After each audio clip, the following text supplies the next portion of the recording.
बहू। कांता बहन की दो बहुएं थी, बड़ी कल्पना और छोटी प्रिया। कल्पना का जैसा नाम वैसा ही काम। सारा दिन कल्पनाओं में रहती, ना कोई काम करती ना कोई धाम। अरे कल्पना बहू, जरा अच्छी सी चटनी पीस दे, आज कुछ मजेदार खाने का मन है। पेट में जलन हो जाएगी माँ जी बुढ़ापे में, और वैसे भी मेरा काम करने का वक्त शाम का है, अब प्रिया को ही बोल दो। इतना कहकर कल्पना वहां से चली जाती है। कांता कल्पना के ऐसे रवैये से काफी परेशान रहती हैं। मैं बना देती हूँ माँ चटनी, ऐसा बोलकर प्रिया माँ को चटनी बनाकर प्लेट में खाने को देती है कि तभी वहाँ कल्पना आ जाती है। अरे वाह चटनी, जरा चक्कर तो देखो, बड़े दिन हो गए। अरे नहीं बहू, तू तो रहने ही दे चटनी खाना, पेट में जलन हो जाएगी। इतना कहकर कांता और प्रिया दोनों हंसने लगते हैं। कल्पना सारा दिन या तो मोबाइल में यूट्यूब देखती या फिर सोती रहती। उसका कमरा भी बिखरा और गंदा रहता। एक दिन कल्पना का पति अशोक उससे कहता है, अरे कल्पना, जानवर भी उस जगह को साफ कर लेता है जहां वो बैठता है, तुम तो इंसान हो, कैसे इतने गंदे कमरे में रह लेती हो?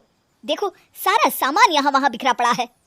ज्यादा अपनी माँ का बोल ना बोलो। हाँ, कमरा तुम्हारा भी तो है, गंदा लग रहा है तो साफ कर लो। पता नहीं तुम्हारे साथ मैं कैसे जिंदगी बिताऊंगा। इतना कहकर अशोक वहां से चला जाता है। कल्पना बस खाना खाने कमरे से बाहर आती और फिर से कमरे में चली जाती। इससे कांता बहन काफी परेशान रहती। एक दिन प्रिया कांता से कहती है, माँ, मैं सारा दिन काम करके थक जाती हूँ, आप कल्पना दीदी से कहिए ना कि सुबह और शाम का काम बांट ले, मैं तो अब सिर्फ एक वक्त का ही काम करूँगी। हाँ। अरे तू वो भी ना करना, एक बहू तो कामचोर थी ही, दूसरी भी आ गई काम ना करने के बहाने लेकर। तभी वहाँ प्रिया का पति रमेश आ जाता है।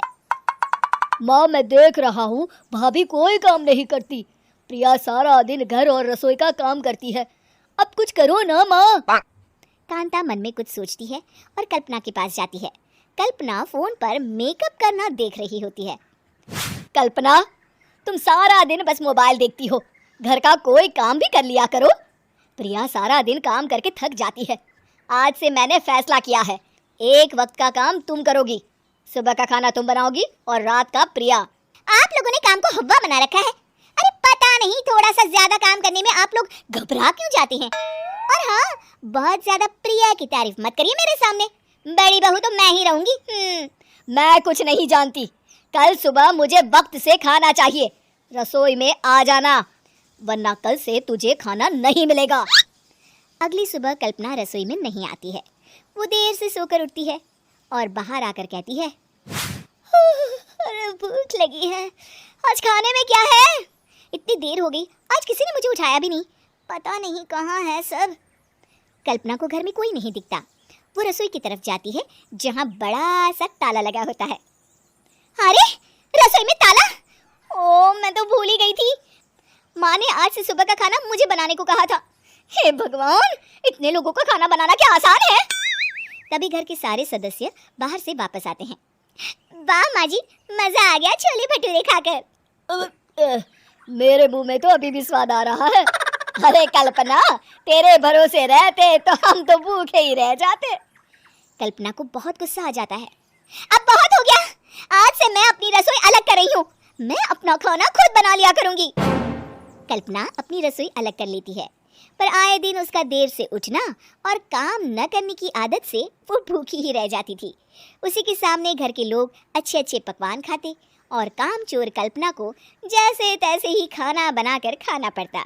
पर एक दिन तो हद ही हो गई। माँ, दीदी आज सुबह से कमरे से बाहर नहीं निकली, हमें जाकर देखना चाहिए। सो रही होगी कामचोर कहीं की, पर तुम कहती हो तो चलो देख लेते हैं उसे। कल्पना कमरे में पेट पकड़कर बैठी होती है। हाय मेरा दर्द, पेट दर्द के मारे मर रही हूँ मैं।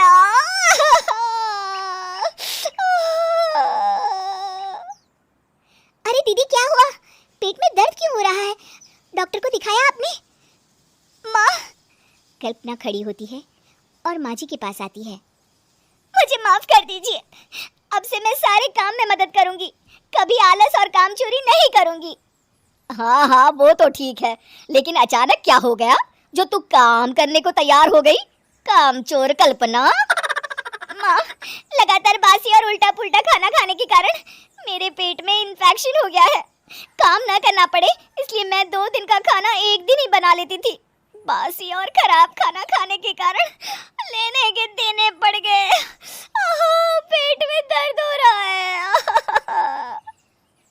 चलो अच्छा हुआ, देर आए दुरुस्त आए।